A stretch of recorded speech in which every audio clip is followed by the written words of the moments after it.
Okay, they have a bit of a problem in chapter 19. The American Dream 2 has sunk, but it's a long swing home.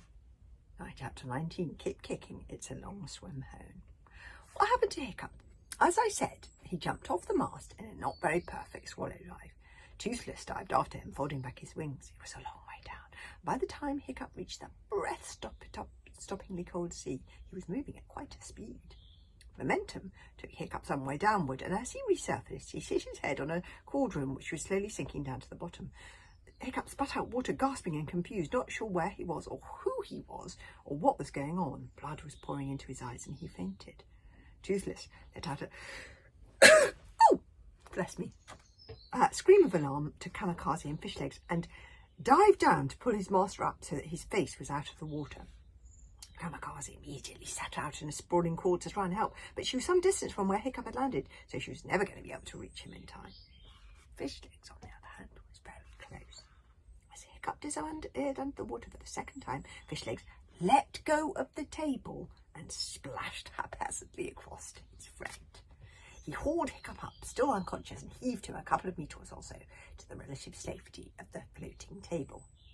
"Oh, for Thor's sake, is he all right?" asked Kamikaze as she reached them.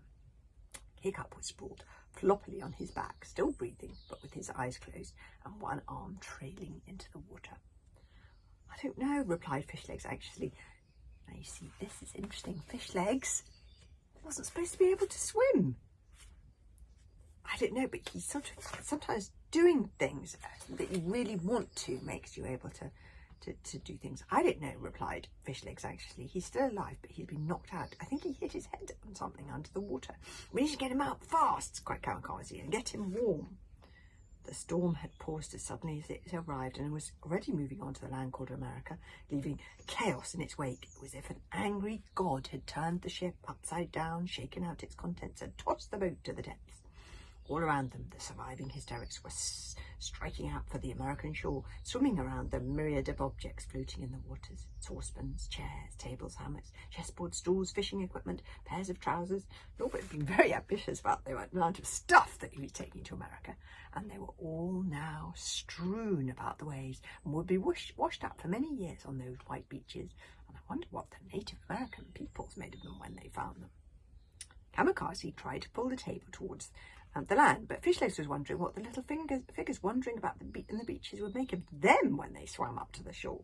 It was one thing to turn up in a new country in all the pomp and circumstance of a great big boat, heavily armed and laden down with good things to eat and to trade. It was quite a different thing, as poor refugees throughout history would tell you, to turn up practically naked, unarmed, defenceless, and with nothing in your hands.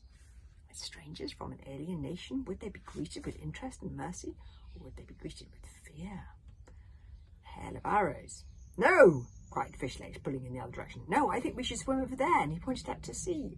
"Are you out of your tiny little mind?" said Kamikaze. "The archipelago is thousands and thousands of miles away across the great West Ocean. I think we're going to swim to it."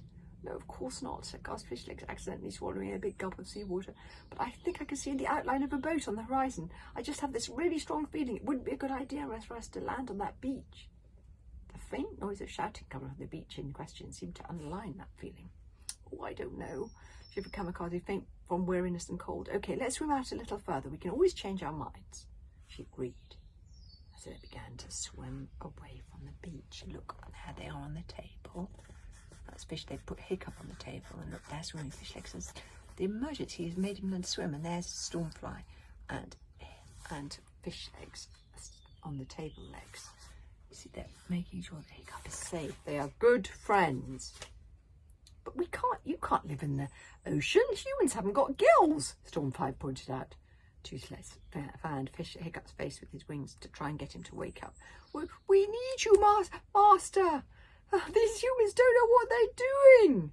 The thing is, after a while, as they swam out further and further, it became clear that they couldn't necessarily change their minds. They were so weak with cold and exhaustion. They weren't swimming fast at all, particularly because between the two of them, they had to push the table along the water and over the waves. And there must have been a strong unseen current beneath them, for they were moving out to sea at a very rapid rate, and the sails that Higfishlegs thought he had seen seemed to vanish in the sea mist as they swam towards them, until Fishlegs began to doubt that he had ever really seen them at all. They didn't speak of it, although they both knew what was happening. They were too frozen and too tired to speak, and they needed all their energy to keep kicking. Keep kicking, keep kicking, keep kicking, Fishlegs muttered. Strange how a story sometimes seems to end just how it started, in a circle. They had set out, swimming away from the beach at the bottom of the murderous mountains many weeks before, and now here they were, swimming out from the very same ocean, from the opposite direction, and from a very different shore. After a while, the land behind them had become covered by mist, and they had become just another strange, floating object in an alien environment. Two Viking children pushing a table with another child's body on it across a vast and lonely ocean. And above them hovered two dragons, wings spread wide and tossed up by the wind. That's where we're gonna have to leave them. We're gonna have to find out how they get out of this situation tomorrow. See you then.